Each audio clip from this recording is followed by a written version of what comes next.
Hey, what's up guys? It's Hasard. I'm a fighter pilot for the Air Force. Today we're going to be taking a look at a Thunderbird doing a unrestricted max climb to altitude. The setup for this, there's a maintainer in the back seat, so he's filming this while the pilot up front is going to be accelerating and then taking off into the vertical.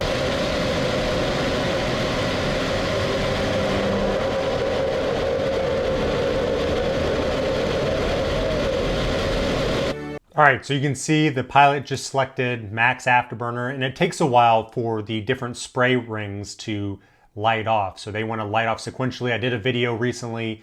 I'll make sure to link it, but afterburner is what we use to accelerate quickly. So it sprays fuel into our exhaust because there's still 50% of the oxygen in there. So it sprays fuel into the exhaust, lights it off, and then we're a rocket ship. So F-16, the Thunderbirds, they fly the Block 52, so they have the best engines, and they produce about 30,000 pounds of thrust. And the jet with fuel weighs about 30,000 pounds, so 1-to-1 thrust to weight ratio, so they're almost like on a rocket ship right here.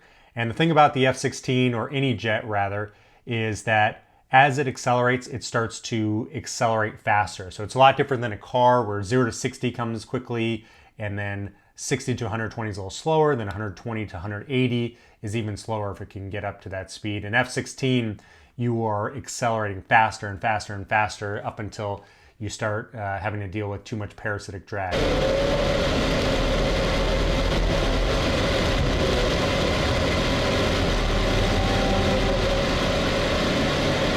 Okay, so you can see the pilot just lifted off right there. So he's lifting off, he's retracting the gear. Believe it or not, it's easy to overspeed the gear in a F-16. So as soon as you're climbing, get that gear up, and then you can see the leading edge flaps digging in. So we have both trailing edge flaps and leading edge flaps. Those leading edge flaps, what they do is they increase the camber of the wing, and that helps give us more lift at low airspeed. And then as we speed up, that camber decreases to reduce the drag.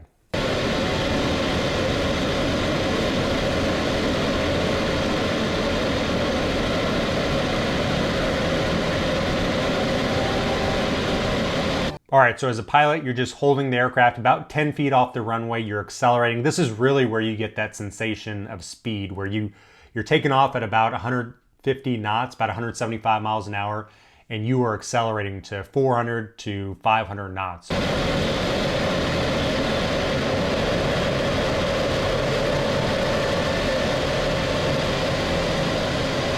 All right, so you can see the G's right there. So once he's going about 500 knots, pulls back on the stick. About 6 G's is what I would guess right there. So if he weighs 200 pounds, that's 1,200 pounds of force just squeezing him into a seat. So he's probably having to do an AG sim where he squeezes his calves, thighs, butt, abs, 2/3 of their breath, squeezing that blood back into his brain. Also wearing a G suit. Now 6 G's isn't a ton, so we pull up to 9 G's, which you really feel a big difference between 6 and 9. But for a FAM flyer sitting in the back seat, so he's a maintainer, that's going to feel like a lot. I had a chance to give probably about a dozen people FAM rides in the F-16, and it's one of the best experiences because you're getting a chance to show. Usually it's a crew chief or a maintainer. Those guys are the hardest workers in the Air Force, and they don't get a lot of credit. So they usually are working on the jet for 10 years before they get a flight. So it's cool to be able to showcase what they've been working on for the last decade. And most of them come back just feeling like crap because it's a physically demanding experience. It's really tough on your body, and it takes a while to get used to it.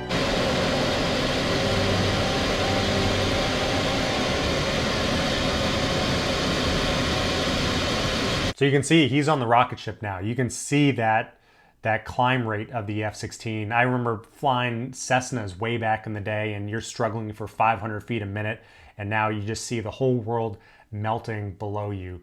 This isn't doing it justice. When you have that large field of view, especially in the F-16 with that bubble canopy, you can just really see everything, and it's a completely different experience. You can also tell that this is Nellis Air Force Base in Las Vegas. You can see the Vegas Motor Speedway there. I remember coming back from exercises. It would be 3 in the morning, and there would be EDM concerts going on there, and they would have lights, they would have lasers, they would have fireworks going off. You just got done with a 6 to 9 hour mission, and you're coming back, and there's that whole distraction going on as you're trying to land.